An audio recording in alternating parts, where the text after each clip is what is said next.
Chapter 9 The Thing. Jack and Annie climbed into the treehouse. Peanut was sitting on a stack of books. Annie patted Peanut's little head. "Thanks," she said softly. "I have to write some notes about the rainforest," said Jack. "Do you find the Pennsylvania book?" Annie began searching for the Pennsylvania book, the book that always took them home. Jack pulled out his notebook. He had wanted to take lots of notes here, but all he'd written so far was, "The Amazon rainforest is." "It's not here," said Annie. "What?" Jack looked up. He glanced around the treehouse. Annie was right. The Pennsylvania book was now here inside. "Was it here before we left home?" said Jack. "I don't remember," said Annie. "Oh man," said Jack. "Now we can't get back to the Fog Creek. That means we'll be here when the vampire bats come out," said Annie. Something came flying through the treehouse window.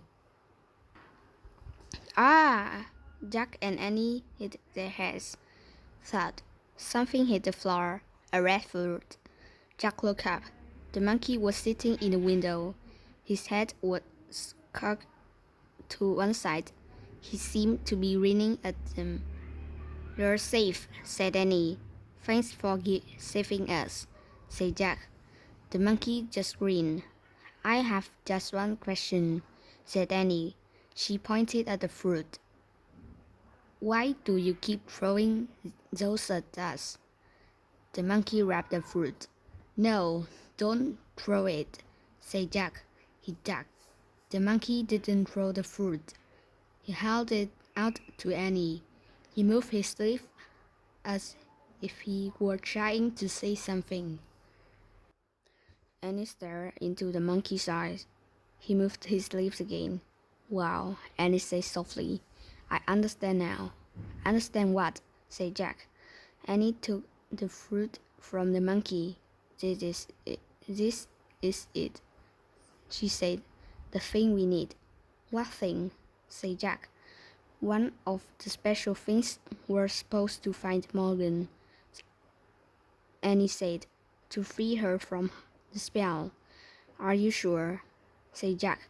Before Annie could answer, Jack saw the Pennsylvania book. "Look, our book," he said, pointing. "We found the thing, and now we can see the book," said Annie. "That's the way it works, remember?" Jack nodded. Now he remembered. The ninja master said they wouldn't be able to find the Pennsylvania book until they had found what they were looking for. The monkey screeched with louder. Jack and Annie looked at him. He was clapping his hands together. Annie laughed with him. "How did you know to give this to us?" she said. "Who told you to do that?" The monkey just waved at Jack and Annie. Then he turned and swam away out of the treehouse. "Wait," said Jack, looking out the window. Too late. The monkey was gone. He had vanished below the treetops. "Goodbye," called Annie. A happy screech came from the mysterious world below. Jack sighed. He picked up his notebook again. He looked at his writing. "The Amazon rainforest is." He had to write something before they left. He quickly added, "Amazing." Jack put away his book. Annie picked up the Pennsylvania book. "Now it's really time to leave," she said. She turned to the picture of the Fog Creek woods. "I wish we could go there," she said, pointing at the picture. The wind started to blow. The leaves began to tremble. The treehouse began to spin. It spun faster and faster. Then everything was still, absolutely still. Chapter 10. Halfway there. Squeak. Jack opened his eyes. Peanut was on the treehouse windowsill. "We're home," said Annie. Jack breathed a sigh of relief. Annie held the fruit up to the afternoon light. What exactly is this? She asked. Maybe it's in the book, Jack answered. He pulled out the rainforest book. He flipped through the pages. He came to a picture of the red fruit. Here is it. Here it is, he said. He read out loud. The mango has a sweet taste like that of a peach. Mango. Said Annie. She brought the fruit close to her lips. Hey, said Jack, grabbing the mango from her. We have put it with the moonstone.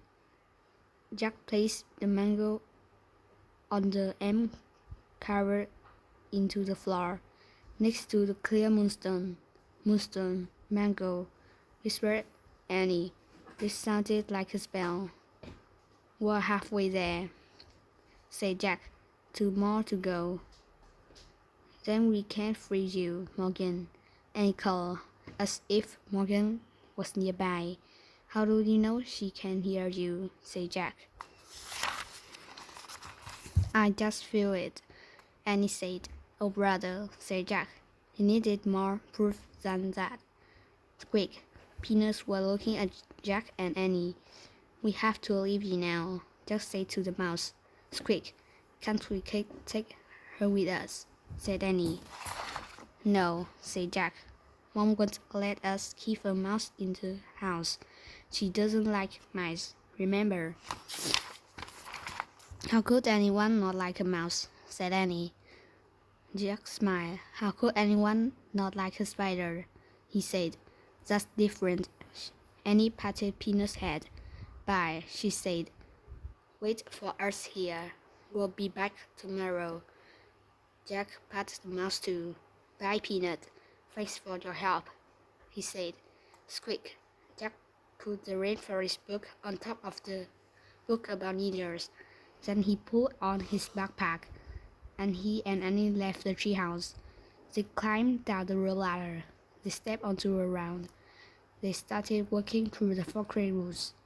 Leaf shadows dancing light. It's a light. A bird called out. You are very different from the rainforest, Jack felt. There are no jackals or Amy aren't here, he said. Only the monkeys. You know, the monkey was never being mean, said Annie. He was just trying to give us the mango. I know. Actually, nothing was being mean, said Jack. The army ants were just marching. That's what army ants do. The piranhas were just being piranhas, said Annie. The snake was just being a snake, said Jack. The crocodile was just being a crocodile, said Annie. The jackal was just taking care of her baby, said Jack. Annie shuddered.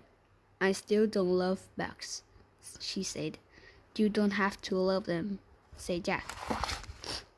Just leave them alone, and they won't bother you. In fact, that's true about the whole rainforest, Jack felt. Everyone should just leave it all alone. Who cares if the bugs don't have names? He said softly. They know who they are. Jack and Annie stepped out of the forked woods. They started walking up the street. It was lit with a golden light. Race you, said Annie. They took off running. They ran across their yard. They raced up the steps.